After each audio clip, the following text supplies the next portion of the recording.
শখের পুরুষ থেকে সবসময় ব্যস্ততার অজুহাত শুনলে আপনি বুঝে নিবেন যে আপনি তার শখের নারী না। কারণ যদি আপনি তার শখের নারী হন তাহলে সে যুদ্ধক্ষেত্র থেকেও কিন্তু আপনার কথা মনে করবে।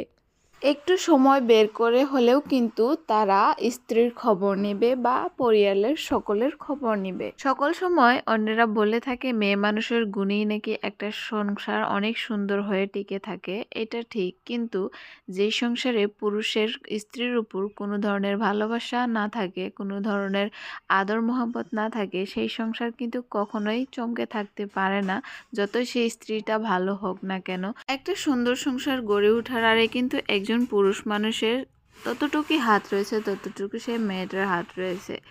এখানে এরকম না মেয়ে মানুষের দায়িত্ব পুরুষ মানুষের দায়িত্ব সে বেশি, এইরকম না। মেয়ে মানুষের দায়িত্ব কিছু দিক দিয়ে অনেক বেশি, কিন্তু পুরুষ মানুষ যদি সেই মেয়েটাকে মানসিক শান্তি না দিতে পারে, সে মেয়েটা কিন্তু অনেক কিছুই করতে পেরেও কিন্তু করতে পারে না। কারণ সব কিছুর একটা লিমিট থাকে, ধৈর্যর একটা সীমা থাকে। যখন ধৈর্য পার হয়ে যায় তখন কিন্তু মেয়ে মানুষে কিছুই করতে পারে না, বান্ধনটা ছেড়ে যায়। তো তাই বলি, পুরুষরা যদি একটা সুন্দর সংসার গড়ে তুলতে চায় তাহলে কিন্তু একটু স্ত্রীকে ভালোবাসতে শিখুন।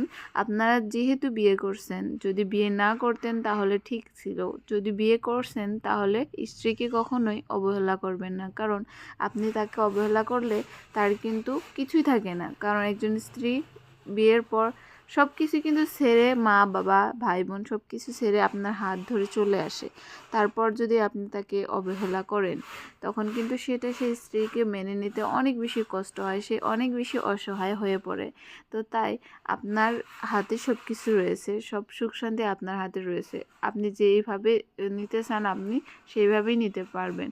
যদি চান আপনার সংসারে আগুন লাগাতে চান সেটাও পারবেন, যদি চান শান্তি সেটাও পারবেন। সব কিছু কিন্তু আপনার মধ্যে রয়েছে আমি মনে করি। তো যাই হোক, অনেক কথা ফেললাম।